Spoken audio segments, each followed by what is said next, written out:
Feeling like you're drowning in bills? Like no matter how hard you work, your paycheck just can't keep up with the rising cost of everything? You are not alone. It's a struggle millions of Americans are facing right now. But what if I told you there are clear, proven steps you can take today to stop the financial bleeding and start taking back control? Stick with me, because we're going to walk through the essential lessons and actionable strategies that will help you turn things around.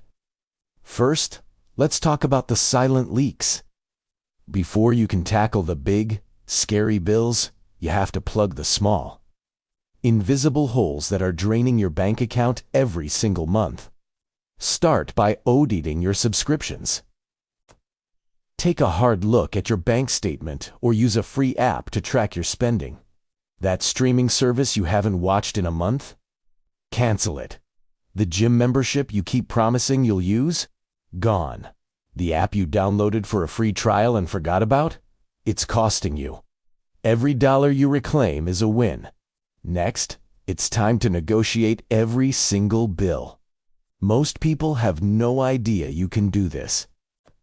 But your internet, phone, and even insurance companies often have what they call retention discounts. They'd rather give you a small discount than lose you as a customer. So, pick up the phone, call them, and say this exact phrase: "I'm looking to lower my expenses to avoid canceling. Are there any current promotions or discounts available for my account?" Be polite, but firm. You'll be amazed at how often this works. Also, watch out for vampire fees. Those late fees and overdraft charges are pure profit for the banks. If you get hit with one, call your bank immediately. Politely ask for a one-time courtesy reversal. More often than not, they'll do it, especially if you have a good history with them. Now, let's discuss a resource many people overlook because of pride, government, and local support. These programs exist for a reason: to provide a safety net when you need it most. There is absolutely no shame in using them. The Low-Income Home Energy Assistance Program, or LIHEAP, can help you pay for your heating and cooling bills, which can be a huge relief. The Lifeline program offers discounted phone or internet service, which is essential in today's world.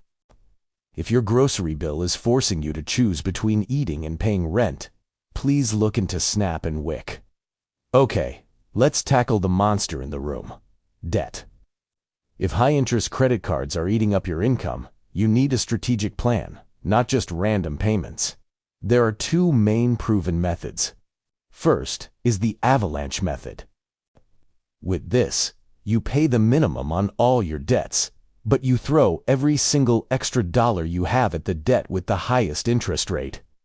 Mathematically, this saves you the most money over time because you're attacking the most expensive debt first.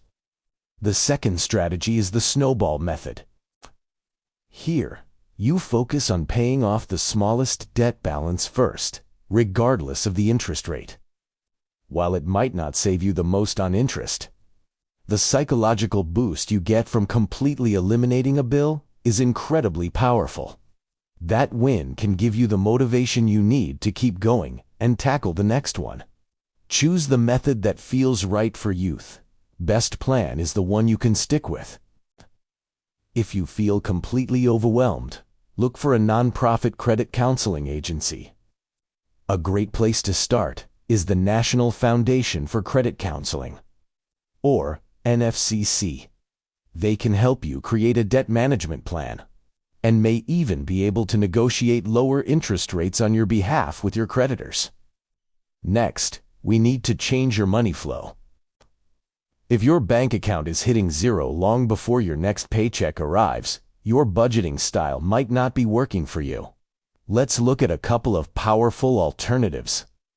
A popular guideline is the 50-30-20th rule. The goal is to allocate 50% of your income to needs like housing, utilities, and transportation. Then, 30% goes to wants, things like dining out, entertainment, and hobbies. The final 20% is for paying down debt and building savings. Now, be honest with yourself. If your needs are taking up more than 50% of your income, you are in what's called a survival phase. This is a critical signal. It means you need to cut out all once, temporarily until your debt is under control and you have some breathing room. Another fantastic method, especially if you struggle with overspending on debit or credit cards, is the envelope system. This works best for variable spending categories like groceries, gas, or personal care. At the beginning of the month, you decide how much you can spend in each category and put that exact amount of cash into labeled envelopes. When you go to the grocery store, you pay with cash from your groceries envelope. When that envelope is empty, you are done spending in that category for the month. It's a simple, physical way to prevent accidental overspending. It forces you to be mindful of every dollar. Finally, let's talk about something that feels impossible when you're struggling. Building an emergency fund. I know, saving money when you can barely pay the bills sounds crazy. But even a small starter emergency fund of just $500 can be absolutely life-changing.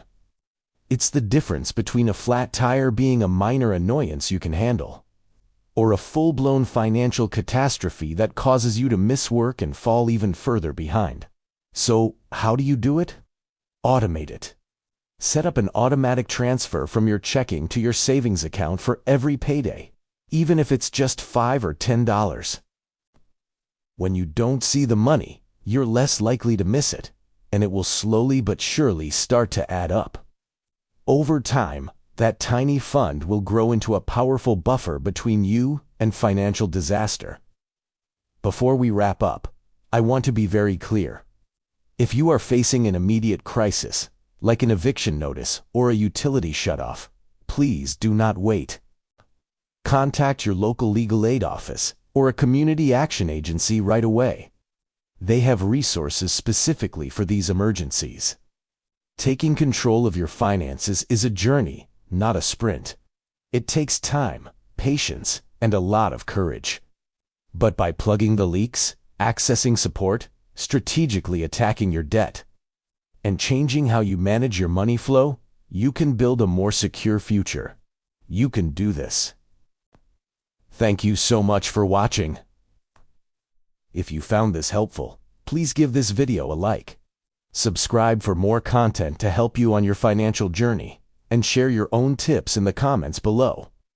See you next time.